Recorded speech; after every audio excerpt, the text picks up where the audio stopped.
So today, we do a lot of different research. We work with beneficial microbes. As today, it's very difficult to say that an organism is biocontrol or biostimulant. And our favorite organism that we have worked with for almost 30 years now is Trichoderma. Trichoderma is important in this discussion here with the biostimulant.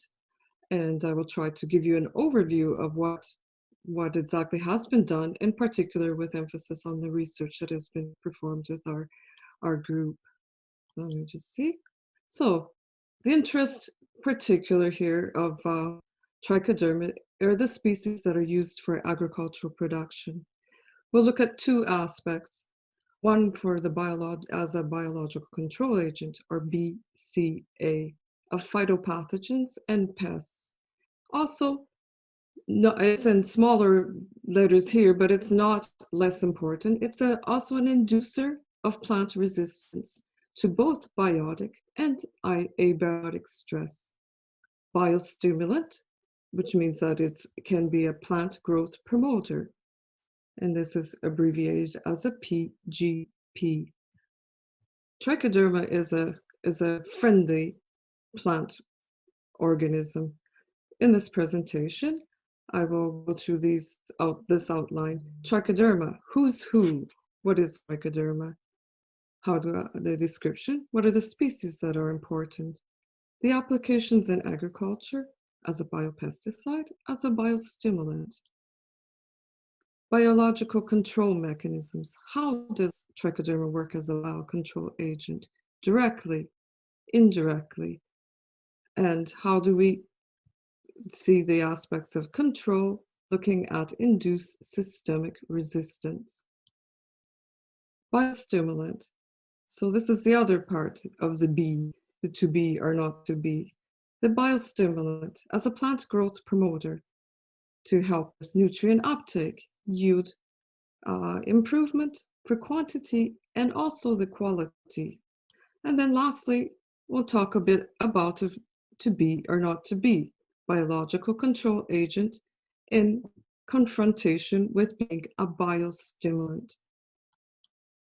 So who are Trichoderma? Trichoderma are filamentous fungi. They are ecological opportunists. They are secondary colonizers. They will grow in many different environments. They are mycoparasites, which means that they will be parasites of other fungi, which is important in this context for agriculture. They are saprophytes, which means that they can eat dead plant material, or mycophytes, some people call them. They are also plant endophytes. They grow inside the plant to a certain extent, but they are not pathogenic. They are avirulent. They are also known to colonize immune-compromised patients, but this is due to the compromisation in the immunity system of the patients and the fact that they are opportunists. Many species of Trichoderma, about 20 to 30, are cosmopolitan, and they are ubiquitous to all types of soils. They can be found in agricultural soils, in prairies, forests, swamps, desert. Almost any environment you will be able to find some species of Trichoderma, even in different climatic geographic zones. In the tundra, excuse me, in the Antarctic, we have found isolates of Trichoderma. In continental environments and also in the tropics. Interestingly enough, also it's been found in marine water. And so it is a very, very large opportunist in different environments. The particular characteristics of the Trichoderma species are that many are resistant to chemical products used in agriculture. Some are also very good degraders of hydrocarbons, the chlorophenolic compounds, polysaccharides, xenobiotic products. In particular, we could think about products, the phytosanitary products or the pesticides. They are rapid growers on diverse substrates. abundant spore producers, which is important for their formulation in products that are used in agriculture. There are important manufacturers of secondary metabolites. This could include antibiotics that have antimicrobiotic effects. And they are very large producers of lytic enzymes that are used also in industry. We can think of the cellulase producers of the Trichoderma ricea that are used in the pulp and paper industry. This is just some overview of what the fungus looks like under the SEM microscope. Lots of spores and its filamentous growth.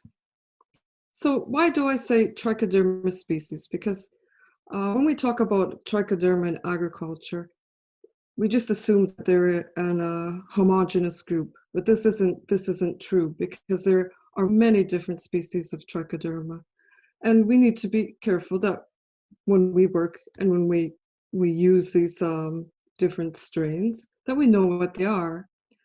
Just recently, a lot of work has been consolidated looking at Trichoderma diversity.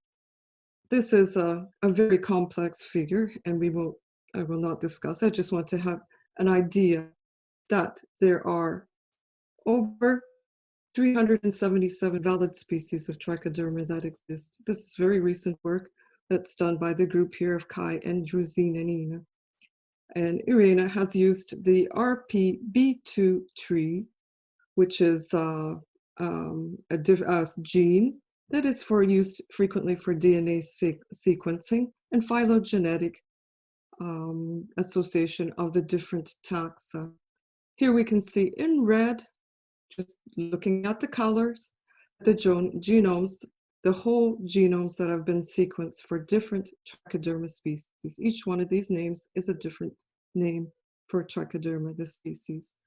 These red ones are ones that have been sequenced to date, and they are in the pipeline, and which means that they are being sequenced at this time. So looking at all this, we cannot say as a general group that all Trichoderma are useful for agriculture. If we reduce the tree down to this phylogram of about 200 Trichoderma, what can we say about Trichoderma?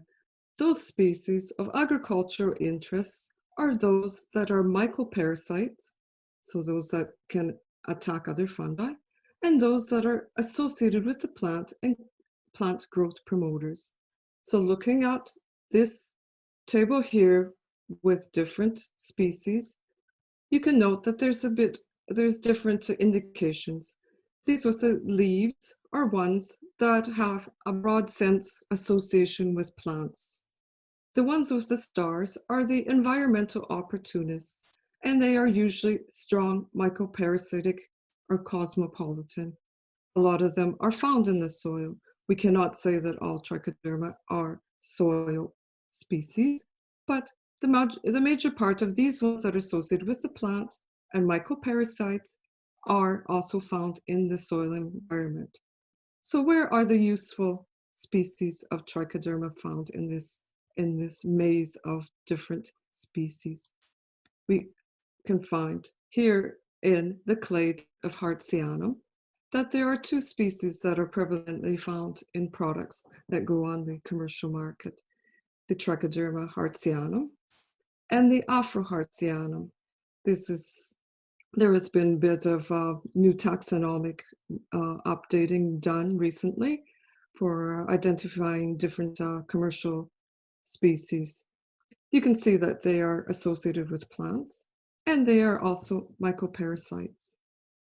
Another group that is very frequently used is the group in the clade of the virens, which includes the Trichoderma virens. Other commonly used species include the Hamatum and the Asperillum, and also the Atroviridae, and they are found in this section of Trichoderma. The last group that is of interest belongs to the section of Longibrachiatum. In here, there is the Trichoderma longibrachiatum. These ones have also been found to be opportunists for the immunocompromised patients, but typically in their natural environment, they are found to be associated with the plants. So these species here are the ones that are prevalently of agricultural interest and have been developed. When we talk about Trichoderma and agriculture, we can say that there are over 250 products commercialized worldwide. This was a survey that we had done in 2010, but for sure there's a lot more now.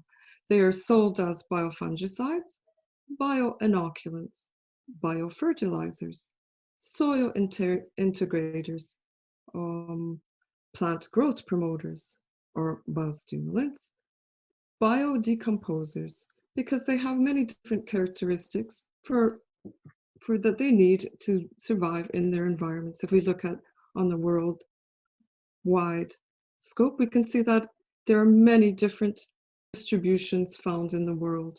The big areas now of development for the use of Trichoderma-based products are in India and Brazil.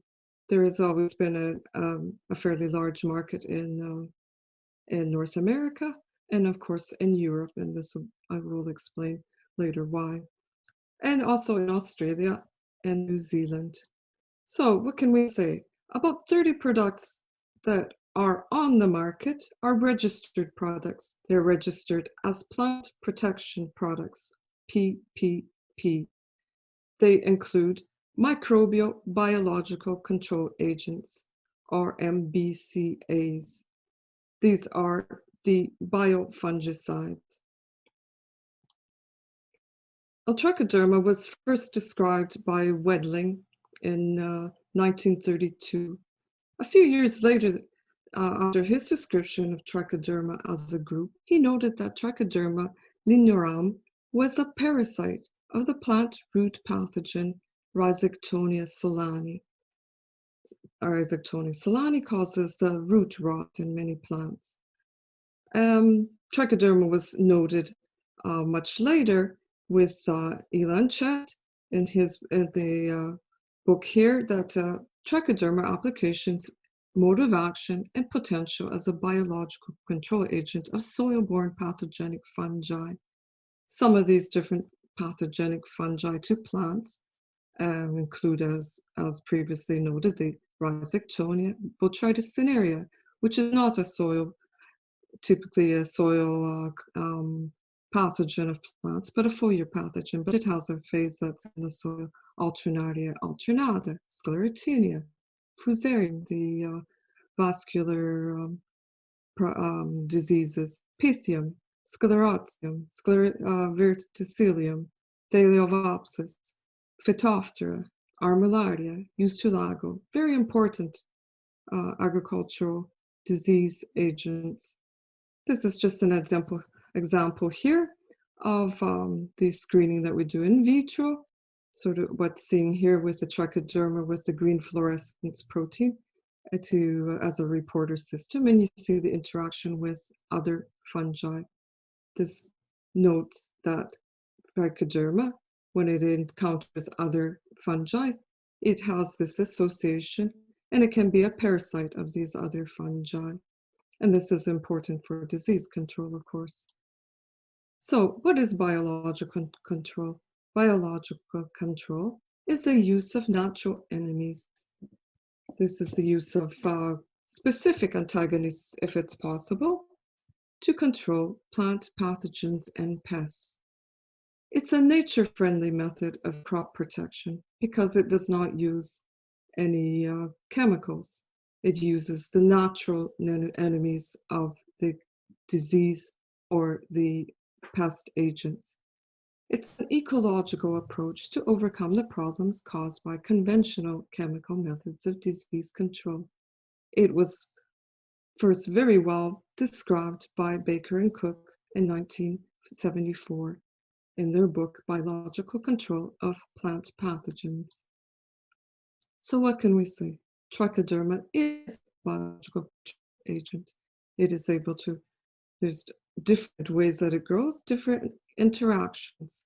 It produces different compounds to stop or to inhibit the growth of disease agents. What can we say?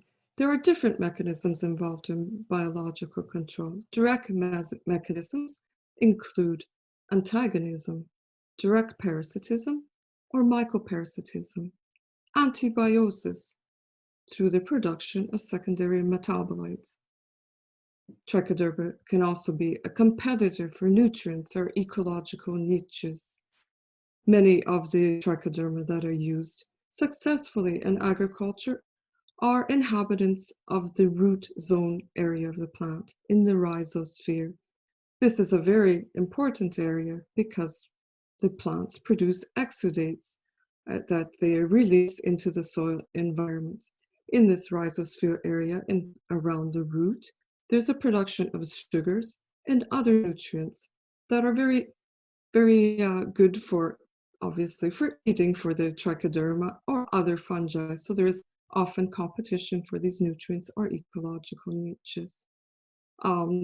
The extensive studies and publications that occurred in the early 2000, and they were by Charlie Howe and in this work, and also by Gary Harmon et al., which looked at trichoderma species as opportunistic avirulent plant symbionts.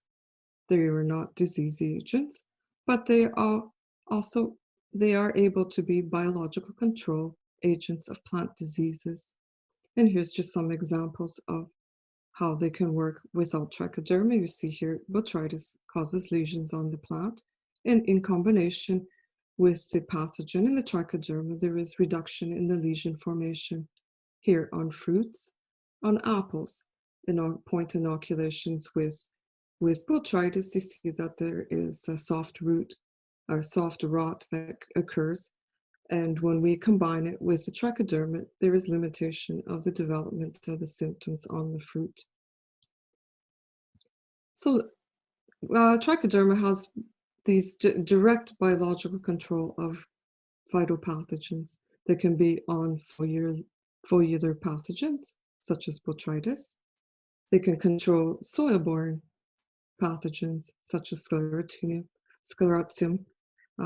Rothschi, and Rhizoctonia solani. There are variable biological control effects that depend on the strain of trichoderma, on the pathogen, and on the plant genotype that is used, also with the environmental conditions. Here are a couple of examples of work that have found that depending on the genotype of the plants, there is a difference in the response of the biological control with trichoderma against the pathogens. So trichoderma interacts with pathogens. How is this process mediated? Trichoderma secretes many compounds and secondary metabolites. In mycoparasitism, the interaction with the target pathogen, there are a lot of different chitinolytic, hydrolytic enzymes that are produced by trichoderma that degrade the cell wall of the target pathogen. Here we can see holes that are created, and this is due to the secretion of hydrolytic enzymes. In the 1990s, there was a lot of work that was done on different enzymes, important ones that were found that were involved in this process of the mycoparasitism were the chitinases. And further, there was found with secondary metabolites that these are involved in also in biological control. Due to the release, they can also include volatile compounds such as antibiotics that will have an effect on the host fungi. And much work has been done with Francesco Vinali with the secondary metabolites, and with SIVA that have worked with the metabolites with trichoderma. So what can we say here? That there is an interaction, often synergistic. Trichoderma releases chitinolytic enzymes, for example, here. And these enzymes will degrade the cell walls of the host fungi by penetrating or causing the degradation of the cell wall. This permits the insertion or the access of other secondary metabolites or other compounds that have an effect on the membrane. So there is an interaction here with different compounds that Trichoderma is able to produce that have a negative effect on the host fungus. Here with the digestion and the permitting this entrance of other compounds that have an effect, especially on the synthesis of the resynthesis of the cell wall compounds and the membranes. But Trichoderma doesn't work only against plant disease agents. It's also been found to be a very good biological control agent to pests, insects. There are direct and indirect effects. Direct effects can be those that are found directly to the insect, so that if the insect eats any plant tissue material that is treated with the Trichoderma, there is negative effect seen on the growth or the reproduction. The first report was noted with Trichoderma against some eggplant insect pests. Here is a bioassay that we perform in the lab with aphids that attacked fava bean and extracted pieces of tissue, the aphids here, and we do a spray treatment to see if there's effect on the reproduction or on the survivability of the aphids. There have been numerous studies conducted using different Trichoderma species and also using the commercial products that are available. And they have found that diverse species with the production of chitinolytic enzymes have an effect on the permeability of the peritrophic matrix. This is of the larva of the silkworm here.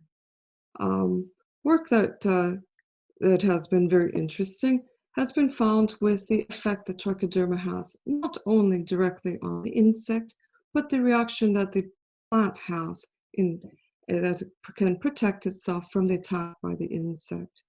There has been extensive work that's been done with tomatoes, interaction with aphids, and they've found that there's an influence that the treatments of plants with the Trichoderma have been able to influence the aphid populations that go to eat the plant, suck on the plant. And they also, interestingly enough, stimulate a reaction in the plant that increases the attractiveness of the aphid parasitoid and aphid predator that comes to eat the aphids. So what we have here is a double biological control effect with treatments of plants with the Trichoderma. So Trichoderma has been noted to enhance tomato indirect defense effects against the aphids. This is done by the upregulation of the defense genes involved in different compound synthesis that are involved in the regulation of the defense response of the plant. And there's also the release of different volatile compounds by the plant from this interaction. Other works have found that in this tomato Trichoderma aphid interaction, there is many induced changes. They can be direct with for example, with the peroxidases, or indirect with the different synthesis of other metabolic compounds that have an effect against the aphids. Transcriptomic and metabolomics have shown a good correspondence to the mortality of aphids that are feeding on the plants. And also they have confirmed this attractiveness of compounds that are released by the plant to this parasitoid that will be attracted to the plant. This has been also extended with other different strains, different species of Trichoderma, and found that instead of with the with the T22, the P1, treated plants of tomato also have an effect on insects, not only on the aphids, which are the sucking insects, but also on the chewing insects, in this case, the Spodoptera littoralis. And they have found that there was an effect, a negative impact, on the effect of the larvae and on the longevity of the aphids on the plant. There was also confirmed that there was a release of the plant volatile or organic compounds that are involved in the attraction of the aphid parasitoid. This scheme here is very nice because it summarizes what is happening in the plant. The plant normally has an induced plant response to herbivory, so to any insects that come to eat. But the thing that's important is to notice that with the treatment of these plants with Trichoderma, there is an induction of this response because it induces the release of volatiles, which have an indirect effect on the defense, and they could be attractive to parasitoids or predators of the insects that are attacking the plant. It can be the direct defense because this can have an effect, a negative effect on the insect. This is important also because there has to be a balance between what the plant will do to defend itself and to grow. New reports also uses of Trichoderma. This one I like because it's going against the larvae of mosquitoes. And this is used as an eco-friendly management in medical science because of course the problems with the mosquitoes' transmission of malaria. This is a possibility to use instead of very toxic insecticides, to try to use something that is biologically safer. Trichoderma also works against other types of pests, such as nematodes, and there's been noted direct and indirect effects. There can be reductions of symptoms, in this case also with tomato, caused by the nematode that causes root gall, the Meladogene incognita.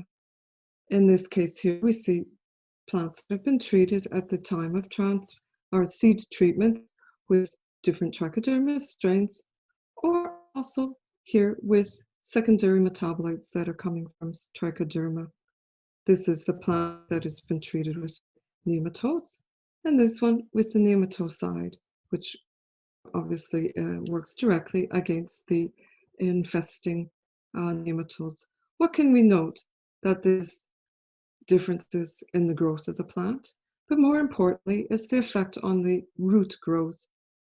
Nematodes obviously have an effect, a negative effect on the roots. But you can see that with the treatments here, with Trichoderma or the secondary metabolites, there is less effect, negative effect on the root systems. What can we say? That maybe there's effect directly on nematodes, or maybe there's a positive effect on the plants to help overcome the attack of the nematodes. Other aspects that Trichoderma can provide to the plant to overcome stress, in this case, abiotic stress, where there's reduced water or reduced nitrogen conditions. So if in cases of drought, we hear so much about global warming, reduction of rain or excessive rain or high temperatures.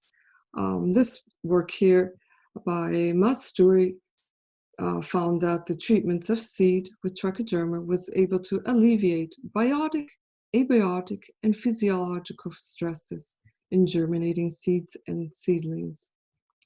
So the Trichoderma is able to help the plant overcome the abiotic stress conditions that compromise production and growth.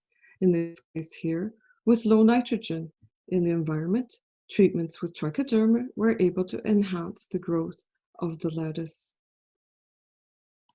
And this is important too, because the other difficulty in the agriculture environment is related to the overuse of nitrogen fertilizers. And so using trichoderma, they can help the plant obtain the nutrient sources that are already available in the environment without adding any chemicals.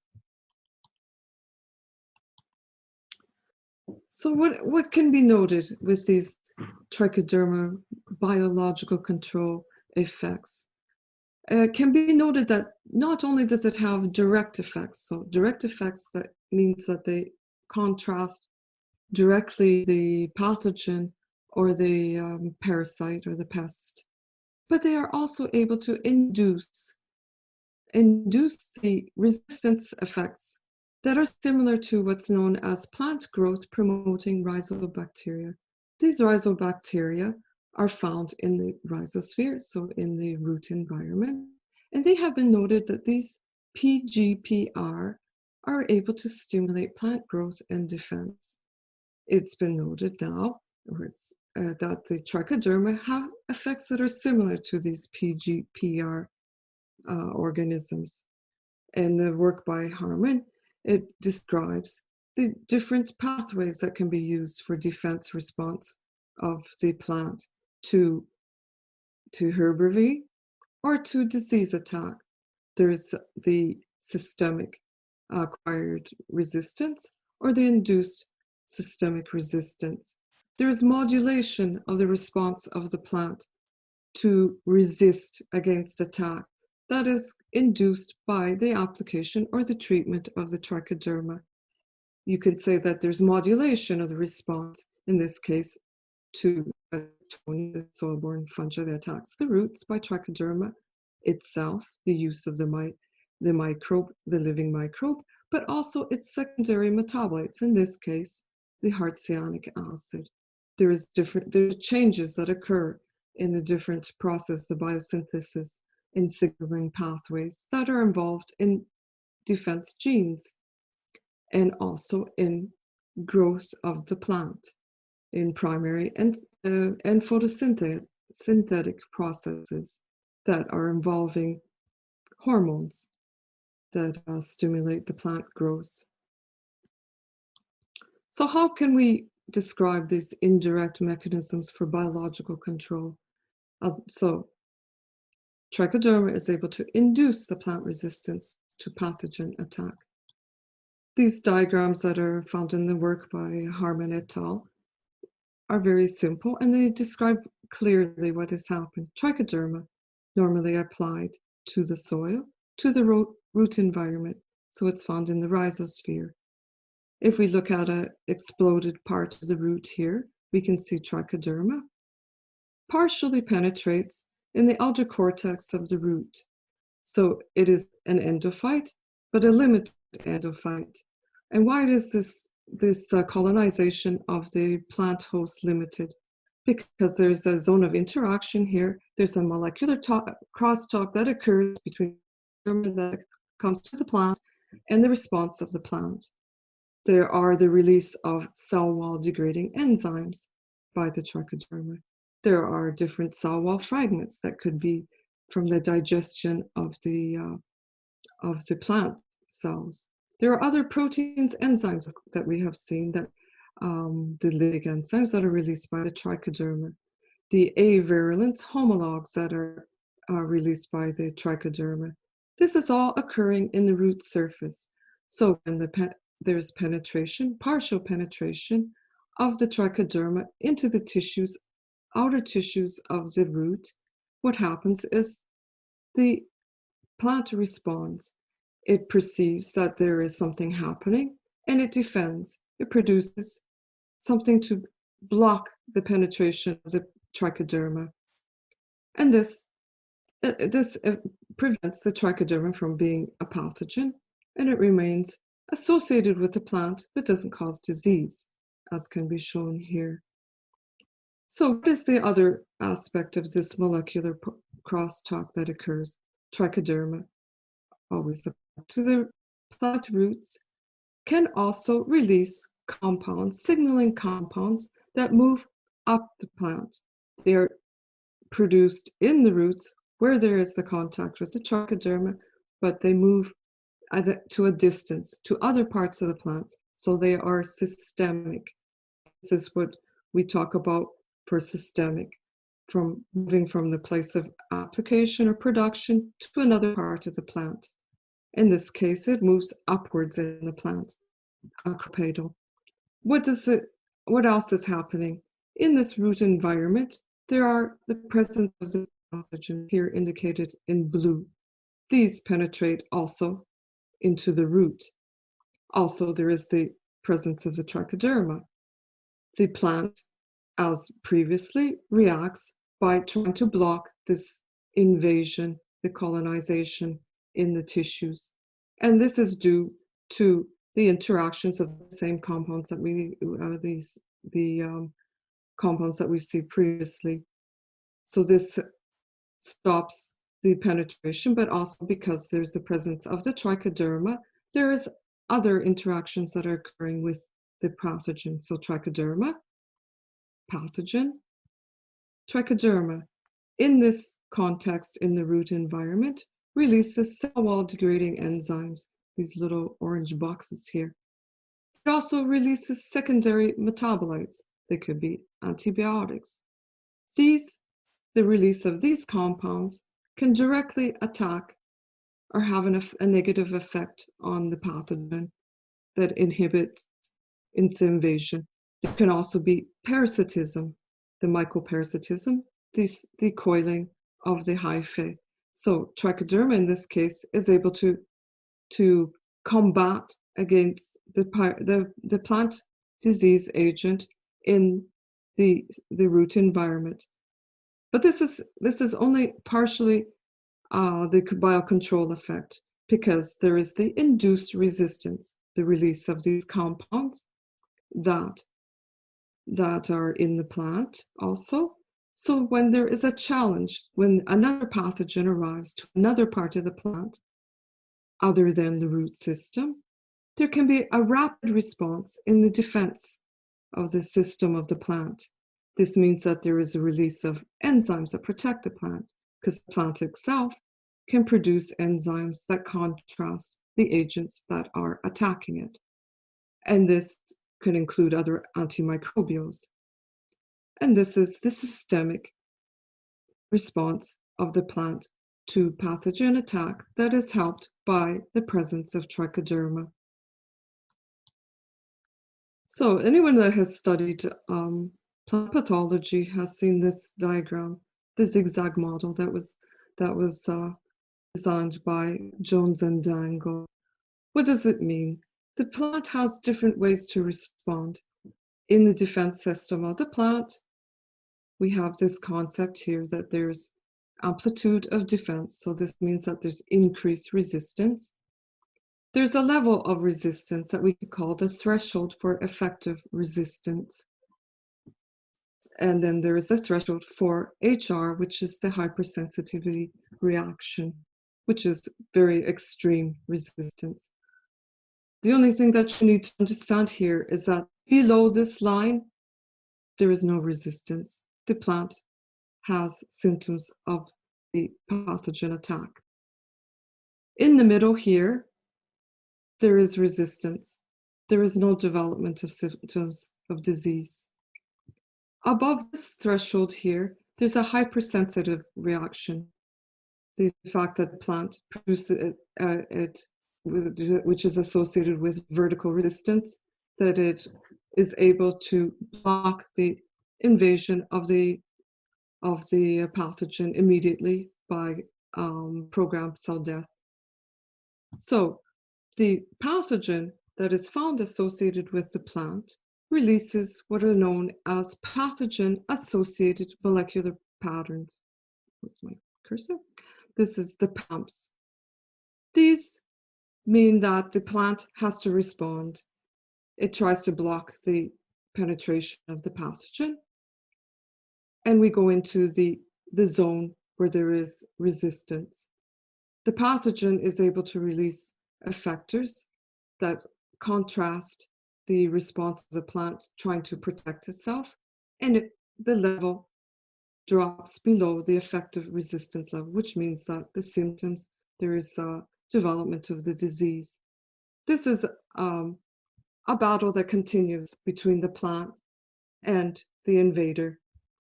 So these thinner lines here are the reaction of the pathogen, the plant-produced resistant response, and the level of protection that is going to be the action that the plant will do. What happens when there's a presence of the trichoderma? We add the trichoderma to this interaction. So we have the trichoderma, the plant, and the pathogen. Trichoderma are able to produce what's known as microbe-associated molecular patterns, the MAMPs. So the reaction of the plant is associated with these dotted red lines here. The production of these MAMPs increases the plant's first response, this MAMPs triggered immunity. So the plant is able to resist the attack of the pathogen here. And this contrasts the effectors that are released by the pathogen. And this limits the fact that it'll precipitate below the level of protection, the resistance level here. It's slowed down a bit because the MAMPs of trichoderma are contrasting here. There is the ability of the pathogen to cause disease.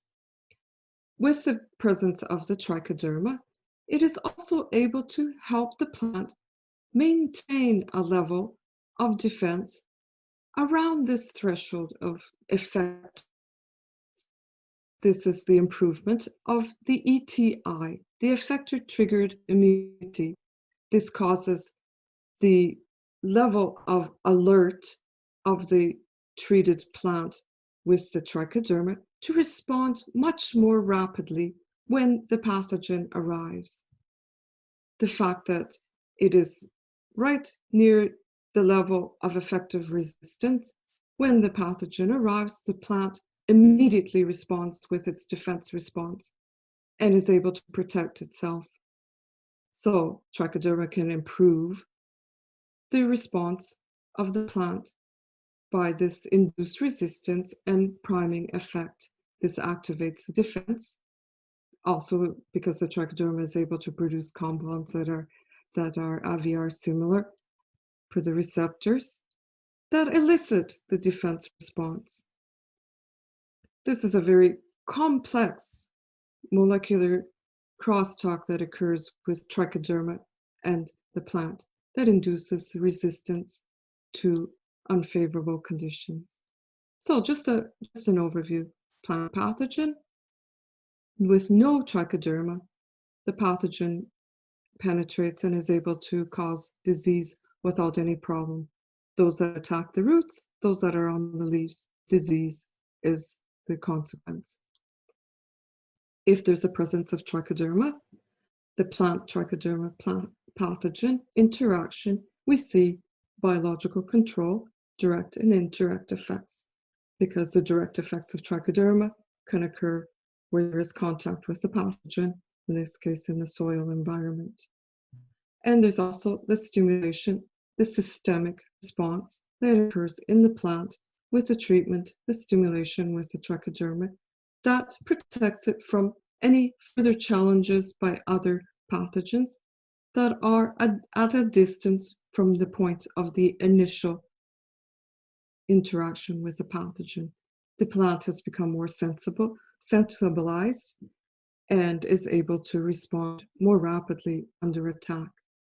It's not necessary that the pathogen that attacks the root is the same one that arrives later on the leaves. But what is the other thing that has been noted with trichoderma treatments to the plant?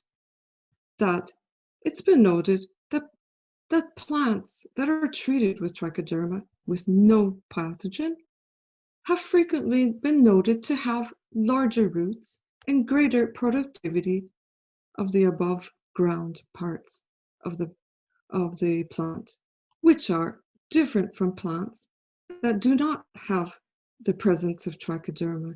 These plants, in the absence of trichoderma, usually have more disease and often are less robust.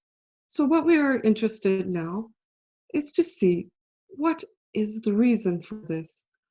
Why are these plants treated with trichoderma more productive? This can be due to the fact that trichoderma has effects on the plant that are not only associated with the defense of the plant to biotic and abiotic stresses. Many trichoderma have plant growth promotion effects or qualities. This means that they are able to increase plant growth below and above ground parts. They improve nutrient availability in the soil because they are able to convert many compounds that are blocked in the soil and not able to be uptaked by the plant. They convert the form of the nutrient that is available for the plant to utilize. They are also able to enhance crop production, not only in yield, which we can say is the quantity of the plant, but also the quality, nutritional value, the different compounds that are found inside our food that we are, of course, very interested about.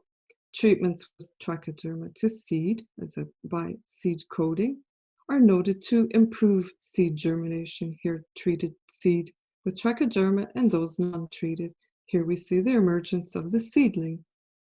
The seedling emergence can be more rapid. The other thing that has been noted is that there is more uniform germination of the seed. In this case here, we can see that seed of poor quality, the treatments with trichoderma can help the germination and the emergence of seedlings.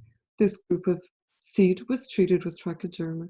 This group of seed was not treated with trichoderma. You can see that there are more plants, seedlings that have emerged here, and they're about all the same size.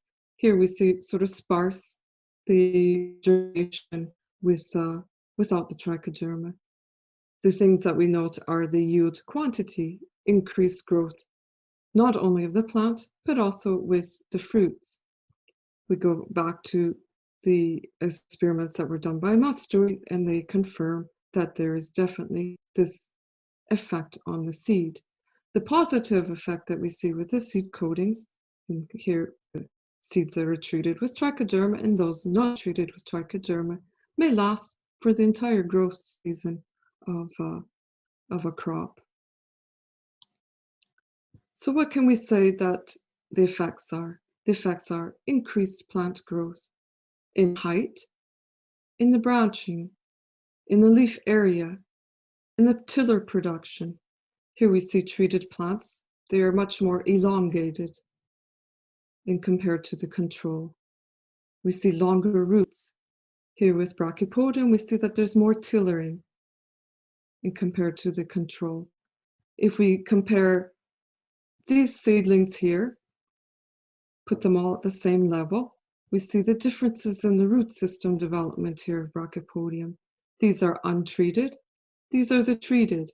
There's increase in the length of the root, and there's also increase in the biomass that is quite evident here because there is more lateral root formation.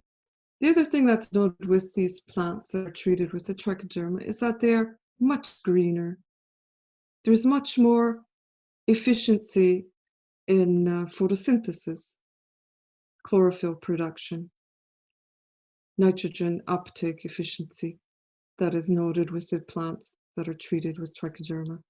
This is noticed in many different cultures, and not only in the greenhouse, but also in the field. Here, treatments of seed and plants of lettuce. The ones that were not treated with trichoderma are not very uniform, whereas we see the uniformity with the lettuce that's been treated with different strains of trichoderma. Interestingly enough, see here with a combination of the different trichoderma, there is a positive effect too. And here with wall rocket, we can see a difference with those that are treated as trichoderma or those not treated. This also has effect on the production, the farming system, the season that a lot of these vegetables can produce. Here in Italy, there's a lot of production that goes on in the winter in protected greenhouses. Treatments with trichoderma often help the cultivation of some crops to go and grow in the non-optimal conditions in the winter.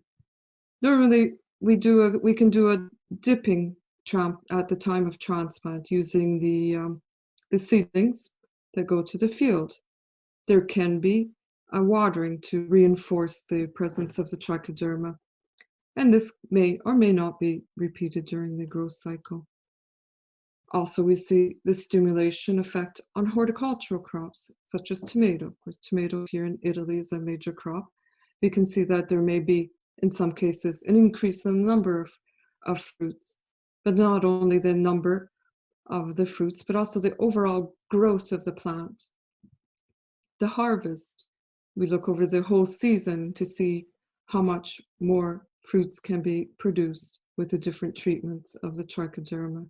But they're not only the number or the overall number of fruits that are collected, some may be much larger, increase in the size of the fruits. This has been noted with strawberries. Different varieties of strawberries have been used, and we've seen that there's the establishments of the plants. They're grown in these tunnels with the plastic. Some plants are much more vigorous because they've been with the enhanced root system. These are also put out in the greenhouse in cooler temperatures, so the trichoderma may help overcome these abiotic stress. The number of fruits, you can see an increase in the number of fruits here, those treated with trichoderma compared to the control. Increased root system. The interesting thing that we found that treating the plants with the trichoderma, the benefits also go to the fruit. There's an increase in the physiological processes that positively affect the fruit production, but not only that, but the quality of the fruit. So the increase of for example, antioxidant compounds. It's been also noted in woody crops, treatments, for example, with grapes. Both living trichoderma or the purified secondary metabolites are able to improve plant growth. No differences have been noted with the different types of application. Here, different plants of grapes treated with the trichoderma, the living fungi, or with the secondary metabolites. In red grapes, it's been noticed an increase in anthocyanins that have an effect on the quality of wines that are produced. This helps with the antioxidant effects, of course, of the wines. Also in olives, there's been noted differences in the protection against disease caused by the peacock eye disease, Fusicladium oleaginum. There's been noted a difference in the metabolome of the olive leaves. Now you have to think that this is not an annual crop. It's not small. It's a very large plant, woody plant, that's treated by watering with a trichoderma, and there's a response in the tree with the treatments. Particularly, it's been noticed some compounds, such as the oleuropeins, have been increased. And this is important because this helps give a lot of properties, beneficial properties in the products that are collected from olives. Of course, the Mediterranean diet, we use a lot of olive oil, and this is a property that's beneficial also for the consumer. A lot of olive products are used in cosmetics. So what are the compounds that are involved in this biostimulant effect? A lot can be attributed to the production of secondary metabolites by trichoderma. Trichoderma secondary metabolites can have both activate the expression of genes involved in plant defense, as we've previously seen with the biological control response, but they also promote plant growth and development. As noted previously, the colonization of the trichoderma occurs in the cell's outer cortex of the root. We can see that there are potential sites of production of these metabolites that depend on where the trichoderma is found. It can be found inside the cortex, in the live cortical cells on the root surface, associated with the dead cortical cells, because of course they're sloughed off as the root grows, in the rhizosphere zone around the root, but also in the soil associated with, for example, the soil organic matter. Different secondary metabolites have been studied to see what that produce the plant growth promotion effect.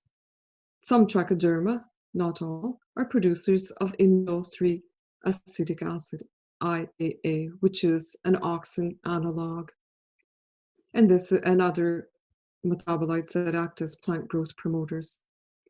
And here we can see the effect on tomato with the treatments of different metabolites, that you can see an increase in the overall growth, increase in the root system. In vitro, you can see the treatments on the seeds. As previously noted, the increase in the germinability of seed. A lot of association of these secondary metabolites in the interactions with the plants that can attribute to beneficial effects, biological control, but also plant growth promotion. This is just an idea of some of the different. There are many fungal secondary metabolites produced by Trichoderma and the effects that it has on germination of seed. Also producers of siderophores, which are associated with iron availability to the plant. Different compounds that are used in this modern day age with the omics. We are able to study a lot of the interactions that occur to see what the response, the metabolomic of the interaction with the plant, with the treatments of the Trichoderma, and with the compounds that it produces.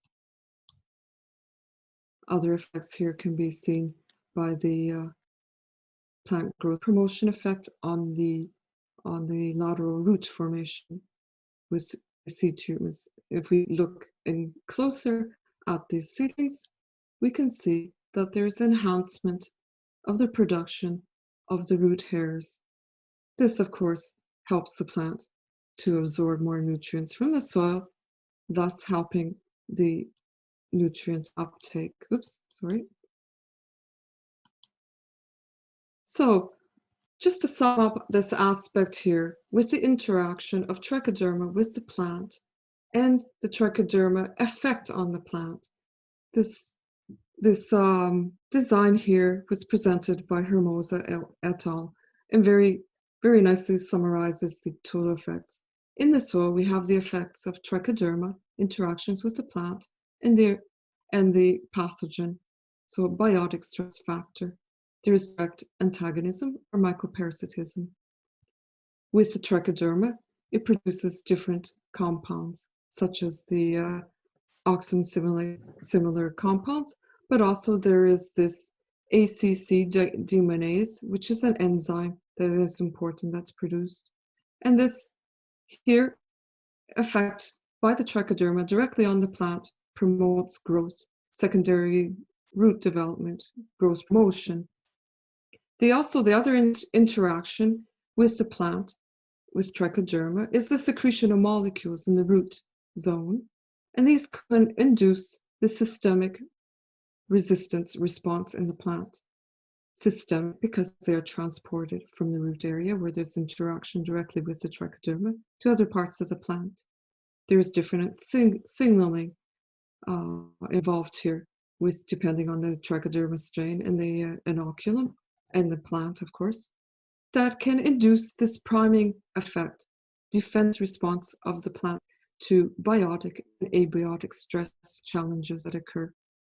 This crosstalk that occurs with the Trichoderma and the plant is dynamic. It's dynamic because there's trade-offs between plant defense and growth promotion, because the energy that the plant has cannot go to both processes always.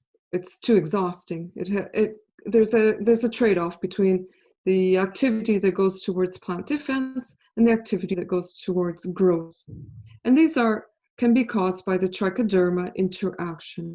Trichoderma that produces the auxin-like compounds, trichoderma that produces the ACCD compounds. This is a precursor to ethylene biosynthesis. We've seen the role of ethylene in defense response. These having, depending on if there's a reduction in the ethylene biosynthesis, reduces the ABA biosynthesis, increases gibberellin, which is a plant phytohormone, degrades that of the DELA proteins. That has an effect on plant growth. So this is one way that the trichoderma produced compound here has an effect on increasing plant growth. But also the trichoderma produced IAA has an effect on different aspects of the plant growth promotion.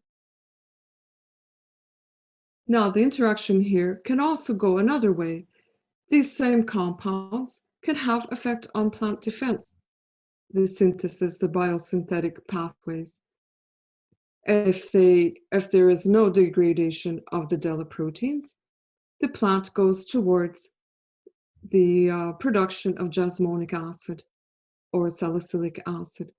These compounds are directly involved and dependent on the different resistance responses in the plant. And so it defends also to attack. And they are not associated with those of the plant growth promotion. So the plant can go into an equilibrium here depending on how the effect of the trichoderma compounds have in the pathway.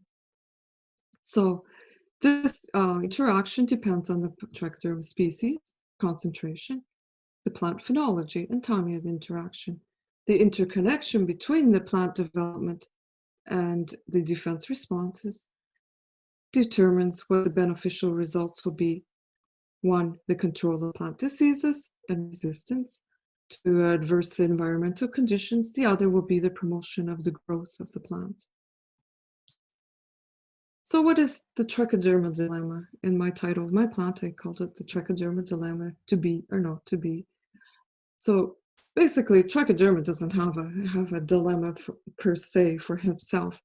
The dilemma comes with the use in our agriculture, biological control agent or biostimulant. Because when we go onto the market with these products, these biological products, there's a two-tiered system. One that goes towards biopesticides, the other that goes towards the fertilizing compounds that are comprised of biostimulants and fertilizers. This is all dependent upon the product claims and the marketing intent. This is very, very important, as you see as we go on. In Europe, this is regulated by the regulation that puts on the market plant protection products. There's now in the pathway the development of the regulations that will monitor, that will modulate the biostimulant products that go onto the market. So I have borrowed these slides from Benoit Planck, who did an excellent presentation at the plant biostimulant meeting. And this is how it's summarized.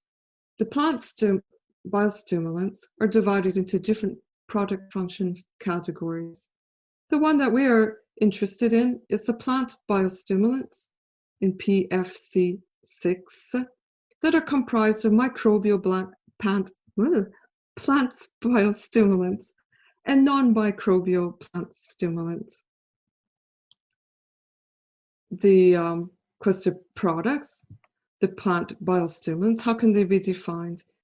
These are fertilizing products, they stimulate plant nutritional processes independently of the product's nutrient content, because they are able to stimulate the plant to grow. They can be characteristic of the plant or those of the rhizosphere. What can be noted in these biostimulants: use efficiency, tolerance to abiotic stress, crop quality traits, or availability of confined nutrients in the soil or rhizosphere. But they cannot have any plant protection claims because, as previously I showed you, there's another pathway that is regulatory pathway that's followed. This follows that of pesticides. If we look at plant biostimulants, there are different component material categories. The one that we would be interested in would be that of number 7, microorganisms. What are the microorganisms that are considered presently? Are these Azobacter, mycorrhizal fungi, Rhizobium, Azospirillum. So no plant protection claims, no Trichoderma. This work by Patrick Dujardin discusses the different definitions of biostimulants.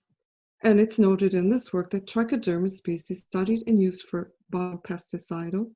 Remember that we talked about this at the beginning. They have mycoparasitic and biocontrol inducer of disease-resistant capacities. Many plant responses, as we've seen with the interaction of Trichoderma with the plant, are also able to induce tolerance to abiotic stress, nutrient use efficiency, growth promotion, and they may be regarded as biostimulants. But what is the problem? The problem is that presently, agriculture uses Trichoderma is currently supported by claims as a biopesticide.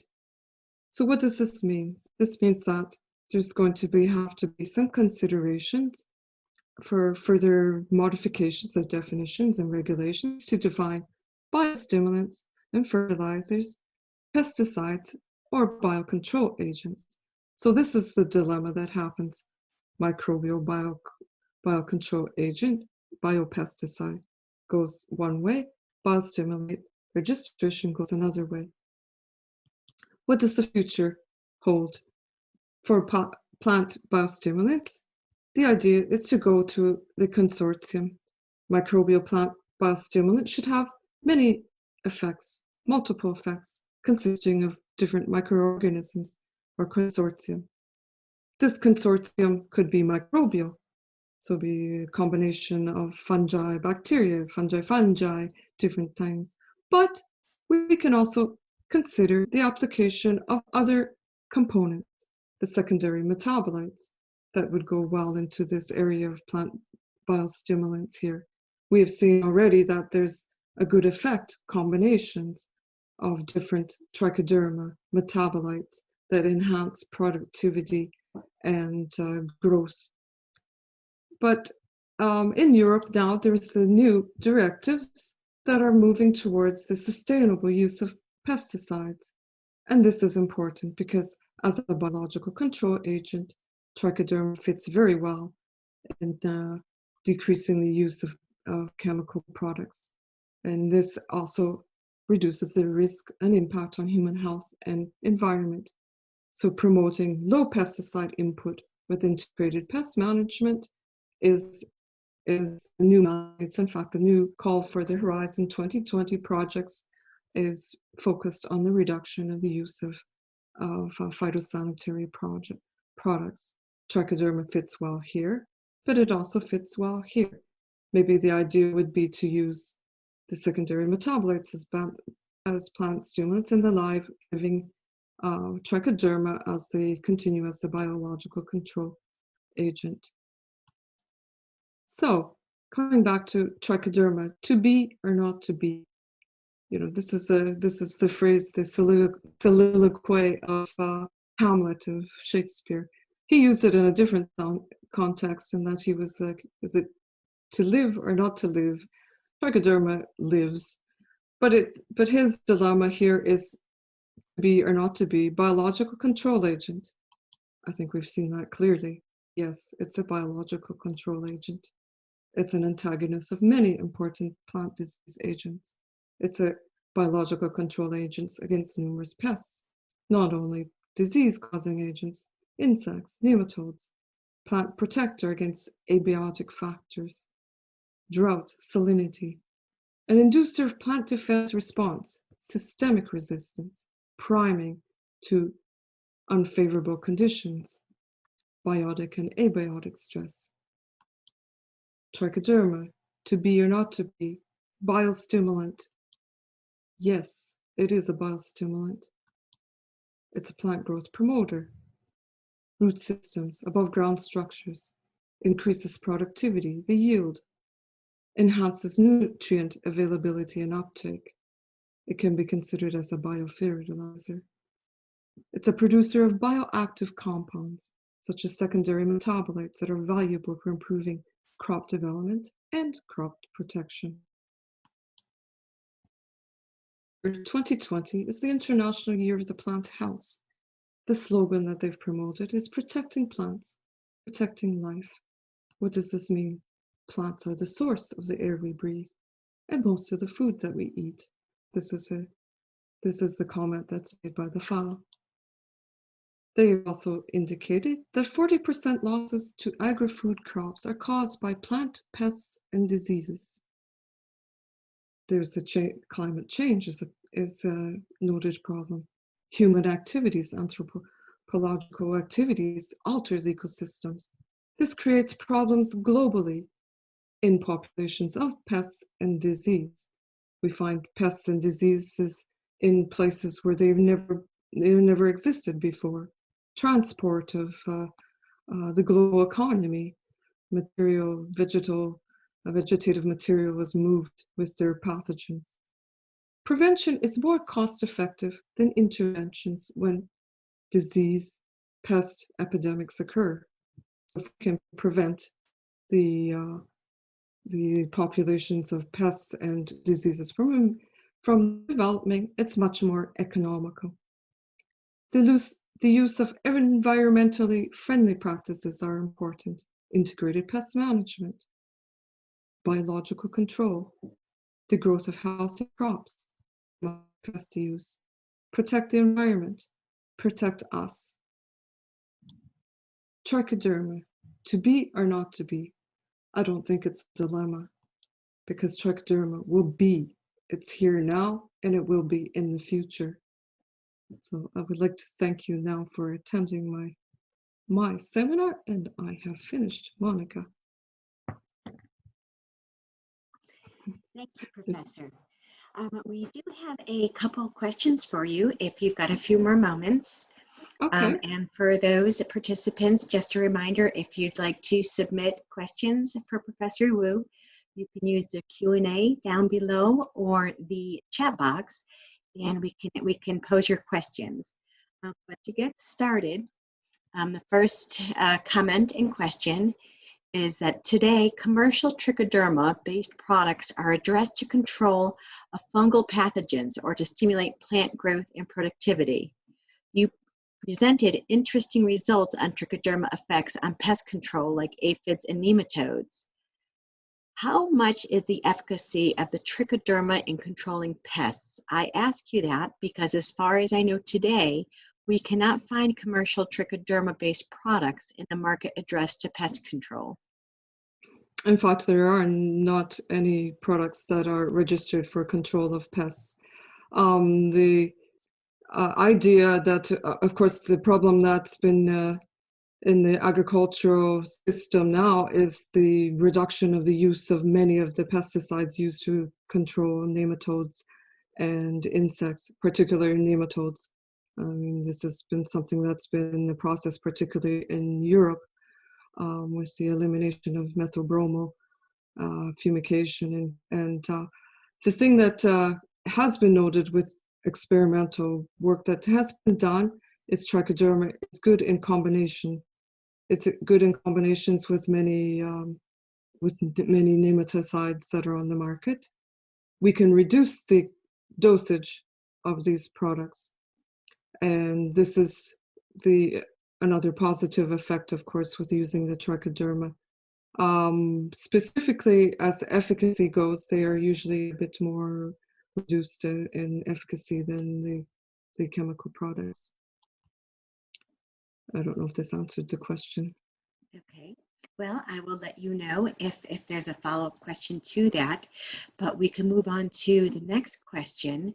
And it is, do you imply that any trichoderma is biocontrol microbe? No, this is not, and this is what the indications were in the beginning of the talk. There's 377 species that exist of Trichoderma. Not all of them are biological control. Not all of them are plant growth promotion. The important thing is the research and development, and this is what we, in our line of work, we work for the selection, isolation selection actually, of promising microbes that can have these plant beneficial effects. That goes from a selection process from the laboratory, and we try to get to the field to see what the actual effects are, if they are beneficial, if they maintain. It's a long process because there's a lot of other conditions that are added when you go to the field from the lab, as anyone knows that works in this field. The interesting thing I think that should be noted is this aspect of the consortium. I think there's been some really excellent presentations prior to mine on this site that were presented on the mycorrhiza with Professor Giovanatti, and also with a discussion with the microbiome, because in the real world agro ecosystem, if my students are present, we know that there's not just single microorganisms. There's the interactions that are very important. We hear all the time about the gut microbiome that's important. The plant microbiome is definitely very important too. So the selection process is important, the research involved. Thank you. Okay. And another question for you, Professor. How much is the persistence of trichoderma in field conditions? Is there a need of multiple doses to make trichoderma available for the whole growth period, or one dose of application enough? This is a very good question. And it's a real question too, because this is something that faces the producer in the field. It depends. It depends on the crop. It depends on the growth. Depends on the climatic conditions. It depends on the type of treatment that's being done. The idea is to try to get the advantage to the plant at the beginning. So that's usually the treatment. If it's possible, it's good to do reinforcement and another moment during the productions in the field. Obviously, this depends too. I mean, if you have a rainy season, obviously you're gonna have to repeat it. And it depends on also with the disease pressure that is in the field. We're talking about a biological controlled agent. It works best in preventative situations, not as curative. So it's important to have it there in the beginning. Okay, I don't know if this answered your question. Okay, and I will let you know if there is any additional follow-ups, if anybody in participation would like to submit a question. Another one for you, Professor. Would it be possible to control and discriminate precisely the effects and hence the action, control, stimulation based on incubation environment in the field? Can you just repeat, because I didn't hear the last part of the question, excuse me, Okay, Monica. sure. Would it be possible to control and discriminate precisely the effects and hence the action, control, stimulation based on incubation environment in the field? Incubation environment. Now, I don't know what you mean by incubation environment, because I think it's pretty difficult in a field condition to control the incubation. I mean, normally I think about temperature and water, but you could stimulate populations. You could stimulate natural populations of Trichoderma. Those ones that are applied, you could also try to optimize the conditions not put it directly when it's very hot, because the spores are the conservation structures of the fungus, but of course heat will have a negative effect on the vitality. This is the other thing that's important too, is that the storage conditions of the Trichoderma-based products, they have to be stored very carefully. It's not, temperature is important to maintain the activity in the field for the product. Okay. Okay, and another question for you. Is it possible to select new crop varieties more responsive to the effect of trichoderma? I think this is possible, yes. This is often, I mean, some projects that we've worked with, we've been looking at a selection, a combination of Trichoderma isolates with the different genotypes, because some variation has been noticed in the persistence of different species with different genotypes. Also because the sources, the genetic origins of the cultivars are variable. Some of them are more wild type than others that are more domesticated. So you get a differential effect. Even in the same species of plants, different varieties can respond diversely.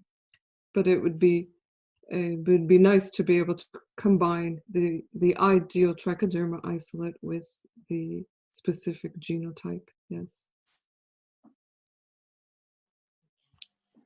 Okay. And do we have any other additional questions for Professor while we have her here? Just give it one more moment to see if anybody would like to respond. Other than, of course, some nice comments thanking you, Professor, for a job very well done. Okay, thank you for attending. Thank you, everybody, for attending.